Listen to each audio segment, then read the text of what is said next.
Merci Monsieur le Président. Merci Gérard et chers collègues, chers amis. Alors, je voulais juste vous dire un tout petit mot, et ça sera très rapide.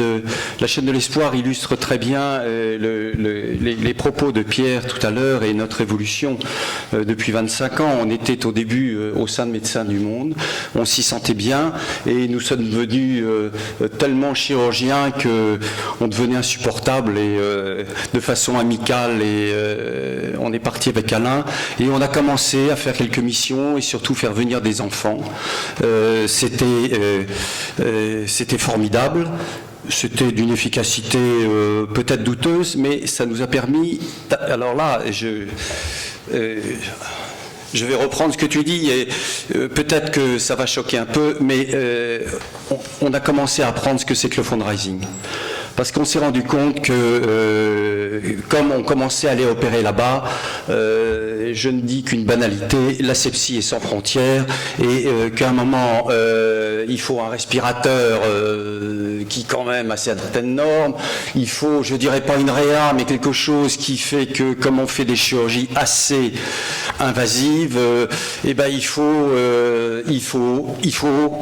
toujours un peu plus, et à un moment de rénover, c'était catastrophique, et on a commencé à construire, d'abord au Vietnam avec Carpentier, puis ensuite au Cambodge avec notre ami Claude Dumurgier qui est là-bas, et puis après il y a eu l'énorme projet Kaboul qui continue, puisqu'on va passer maintenant à la phase 3, on va arriver à 260 lits avec un PGMI, un programme pour la formation des résidents, puis est venu le Sénégal, le Mozambique, et la Côte d'Ivoire, dont vous allez voir un exemple ici, et le dernier que nous avons inauguré était à la clinique du Luxembourg à Bamako.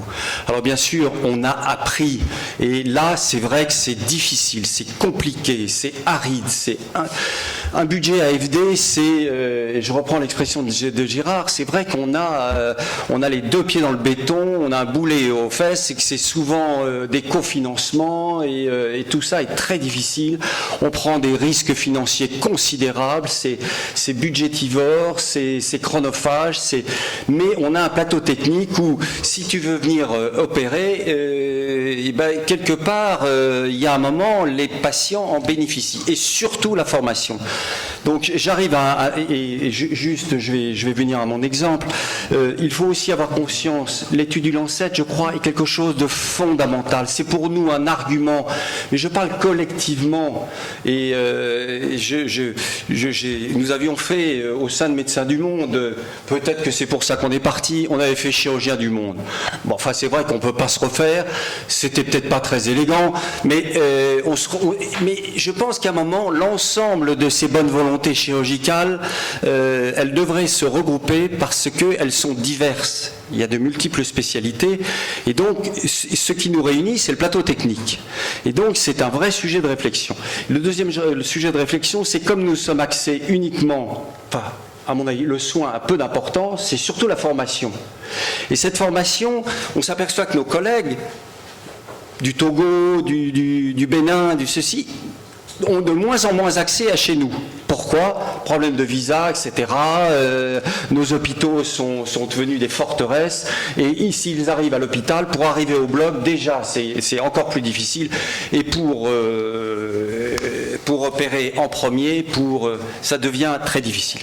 Donc nous avons essayé de changer notre braquet, et c'est un exemple parmi d'autres. Alors il s'agit d'un programme panafricain sur les sténoses caustiques de l'œsophage. Pourquoi les sténoses caustiques de l'œsophage? Nous étions avec Alain dans les années 2010-2012, et on était en Guinée.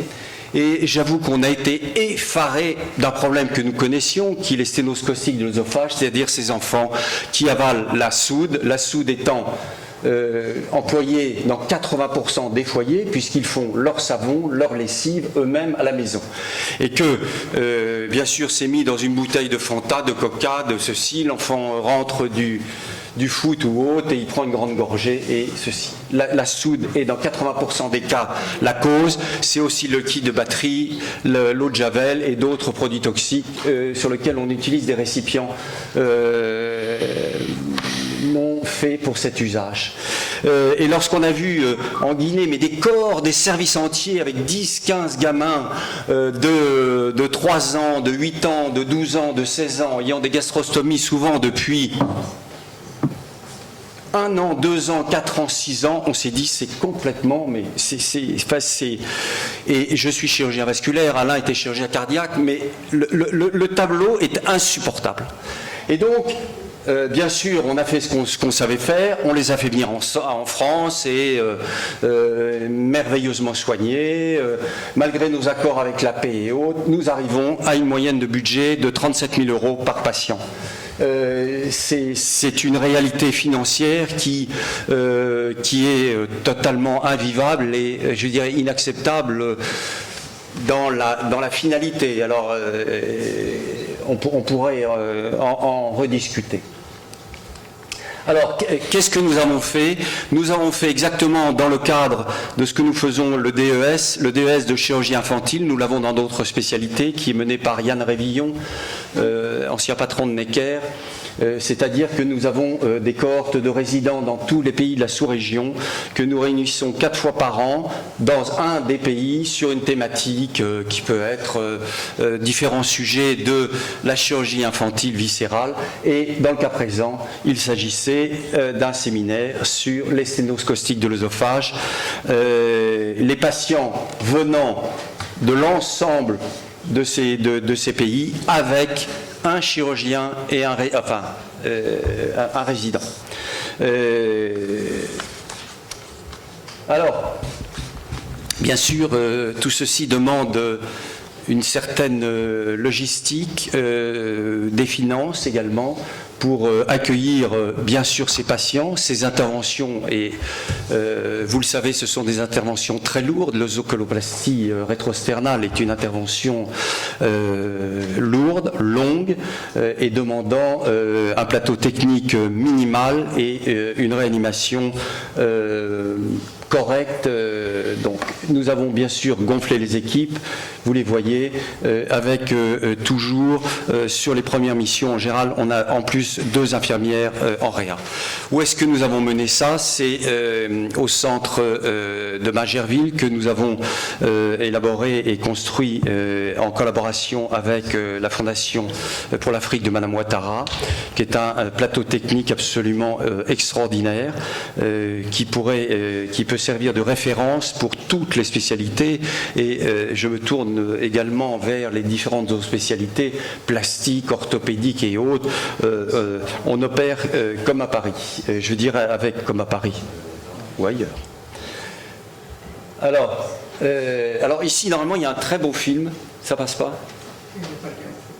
Bon, alors je suis désolé pour Yann Révillon et Christophe Chardot de Necker, c'est un film magnifique sur comment se passe l'ensemble de cette mission, la technique qui est donc le remplacement de l'œsophagectomie. Bien sûr, on ne le laisse pas en place pour éviter la cancérisation future.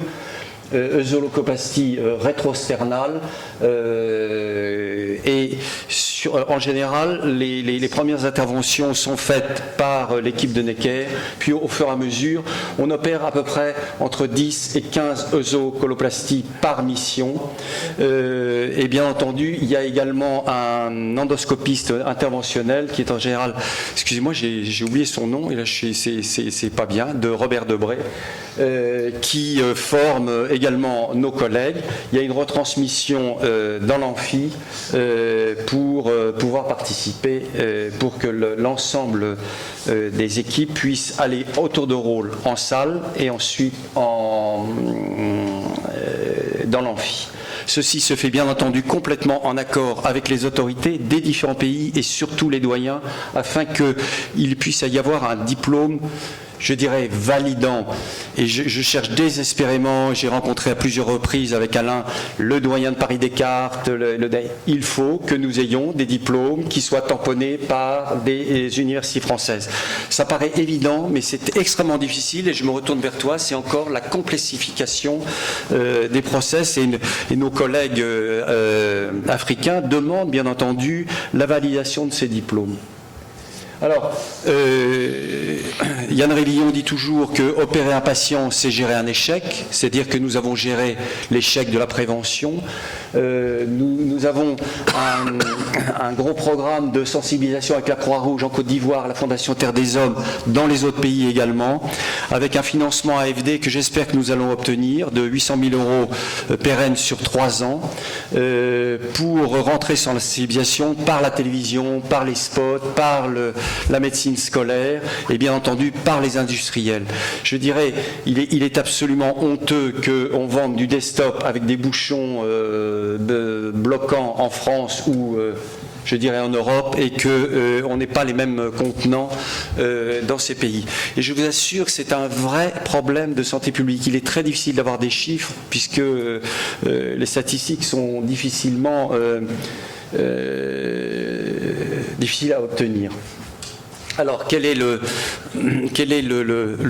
futur?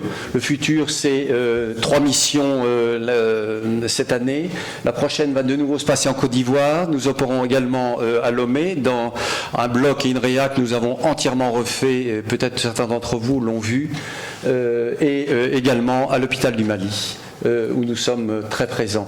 Je vous ai dit à peu près 35 000 € par mission. Ça peut sembler très cher, mais on opère 15 enfants, on paye les billets d'avion de l'ensemble des chirurgiens venant de tous les pays, leur logement, leur ceci. C'est une infrastructure assez lourde. Et si nous pouvions avoir le tampon d'une autorité, je dirais d'une autorité universitaire et autres, c'est fondamental pour nos collègues, ils le réclament à juste titre, et je crois que l'école de chirurgie française, sur un exemple comme ça, mais ils sont très nombreux, je dirais qu'on se place en orthopédie, en chirurgie plastique et autres, c'est uniquement un cas clinique, cette présentation. Alors, multiples rencontres institutionnelles pour coordonner et amplifier l'action, c'est ce que Jacques tu disais tout à l'heure, il y a une personne full-time uniquement pour monter le dossier AFD. Un dossier AFD, si vous n'avez pas un break, vous pouvez pas accéder. C'est un dossier absolument d'une complexité effrayante, avec un rendu, avec un suivi, avec les répercussions sociales, sociétales et même le bilan carbone. Vous voyez, c'est extrêmement difficile d'accéder à ces fonds. Et pour accéder à ces fonds, il faut avoir des gens qui connaissent la musique. Alors, les perspectives, vous vous doutez, c'est de continuer, et surtout, pour moi, le succès, par exemple, c'est aujourd'hui, à Kaboul, nos amis, le docteur Najibullah Bina a fait 3 CEC sans nous.